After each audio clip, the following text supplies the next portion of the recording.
My name is Paulo Oliveira. I'm going to present you here the paper entitled Control Engineering and Industrial Automation Education Using Out-of-the-Box Approaches. This is a joint work with Damir Vrancic and Mihlo Zuba, and is a video of the corresponding presentation done in ICETA 2022 conference in Slovakia. So this is the outline of the presentation. I'm going to do a brief introduction and motivation. Then I'll speak about portable small control laboratories, move on to mobile devices applications. I'll speak in point 4 about eGraphset Plus, in point 5 about factory I/O, and in point 6 I conclude the talk. So with this diagram, we can see that we are living currently in the Industry 4.0, and we are moving fast for Industry 5.0. So we live in a digitalized world, and however, some of the current teaching methodologies are still based in the medieval models. So I just inserted here a painting where this is one time where there is no internet, no digital devices, and still we can see that there is a sleeping student here and a sleeping or bored student over there. So the point is our current students are very, very comfortable with digital technologies. So our mission is to promote the integration of some of these digital technologies in the new educational approaches for control engineering and industrial automations. Some of these may be considered out of the box, and we are going to present some cases here. The first one is portable small control laboratories. And so the question is, why should we use these pocket-sized labs? Well, pocket-sized labs are easy to use, and they are portable with low dimension. They have low cost, and they can be used almost anywhere, for instance at home. So I'm going just to present one example here, which is very popular currently, which is the TC Lab, the Temperature Control Laboratory, which was developed by Jonathan and Green. We can check the details in this link. And this is very simple. It's an Arduino with a shield. We got two transistors, which are acting as tethers in the top. And glued to the transistors, we have two sensors to measure the temperature in the transistor scales, and so it is very easy to use these type of devices to close the loop. In this case, we are showing the loop is closed with the one of the transistors, so it's a single input, single output application, but can be also used for MIMO applications and other combinations. And we can see this is connected to a computer. And the objective is to control the temperature in outside the transistor one case. Okay, so we can use this setting to test to show to students or to practice to students two of the most important objectives of control, which is following the reference signal R and disturbance and rejecting the disturbance. The disturbance can be easily made artificially by, for instance, blowing near the sensor with a straw for 5 seconds. This causes a disturbance in the temperature, which is then compensated by the control system. Okay, so this is easy to control, to program. You can program it with Python, with Octave, with MATLAB Simulink, and you can find a lot of programs in these links, in this reference here from John Green. So the next point is, okay, it's about mobile device applications. This is a fact that students use mobile phones everywhere, and this is increasing. So this is an intensive use and is almost like an addiction. So I think, and we think that it makes sense to use these devices also for learning.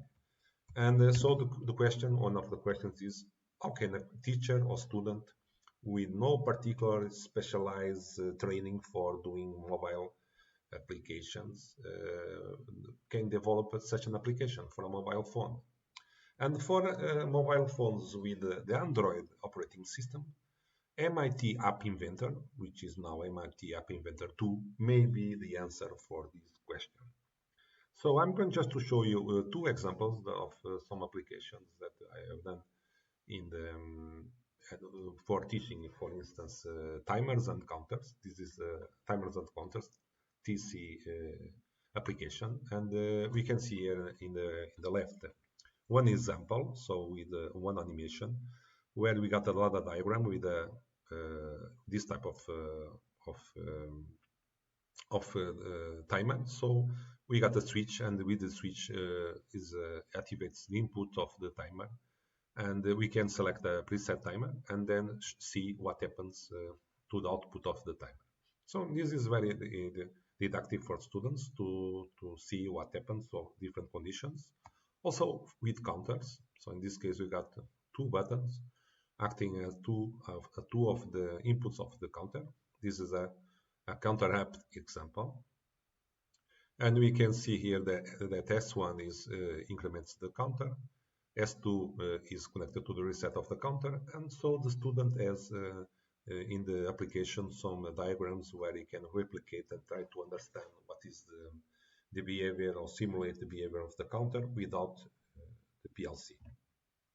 So this is one example of an application made by a teacher for students. But we have also we can ask students to do their own applications for different purpose. For instance, just a report.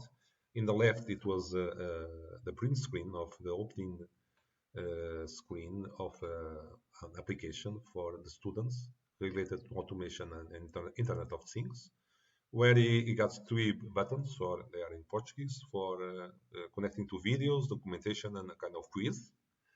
And in the right, we can see an example of one application done with a kind of joint project with the Minho University in Portugal, where also related to a kind of quiz for automation. So this is possible to do, and and the students like to do this type of things. And moving on, so the next example is about AirGraphSet. AirGraphSet is a kind of internet-based tool that can be used to teach and learn GraphSet.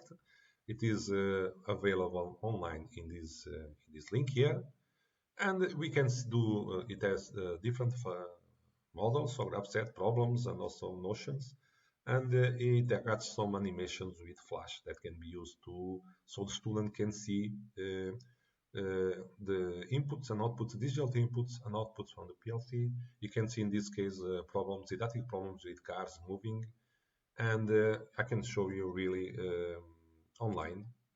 But this is the case. So in this case, the objective is if I press the button 1, the car 1 is going to move towards this point C, and then is going to return to the initial point.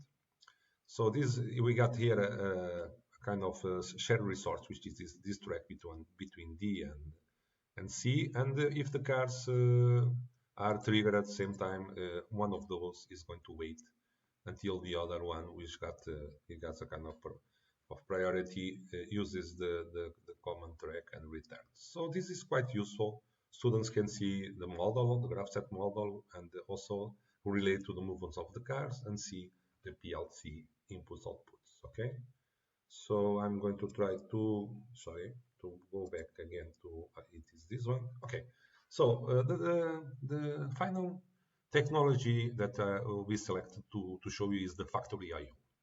The Factory IO is a kind of 3D simulator which can provide several virtual complex industrial scenes to be used and can be programmed with different PLCs. That there can be physical PLCs or soft PLCs. In this case, I'm going to show you just one example. This is one of the simplest scenes from Factory IO, which consists of controlling these physical apparatus with just one conveyor. It got a motor here and a sensor over there. So the objective is to trigger the motor, so the box moves from point A to point B. In this case, the PLC uses the Siemens S7 1200, and so we can tell the Factory IO which are the drivers. So in this case, the sensor is connected to the input 0, and the conveyor is controlled with the output 0. And so with just a brief ladder diagram that factory IO gets this driver to connect to the S7 1200. So in this case, the program was just one step, and with this contact we can control the conveyor. So okay, but the students and also the teachers can do more complex scenes like this one with some of the, the parts that are available in factory IO, and in this case is a more complex one that we got parts entering from this emitter here and that emitter over there. So we have to change this part here in between this turntable accordingly. So this, as you can see here, for the diagram is much more complex. The number of inputs outputs are more the number is higher, but it's very interesting, and students can practice and do very interesting things with this tool. Okay, so with this I conclude. Okay, so we just have revised here a number of innovative techniques for training in control engineering and industrial automation. And these techniques, the four techniques were these ones, or the pocket-sized laboratories that are really very interesting for students and teachers to use at home, for instance, and are very cheap and can be used successfully. Even in the recent COVID confinements, they were really helpful. Then I spoke about customized mobile applications using MIT App Inventor, just for doing specialized tailor-made applications. Then I move on to AgraphSet Plus, which is an internet-based portal that can be used by students and to understand the concept of GraphSet. And finally, a 3D-based virtual environment, which is Factory IO, which is an excellent tool to use both by soft PLCs or hard PLCs to train PLC programming. So with this, I'm going to conclude this talk, and thank you very much for your attention.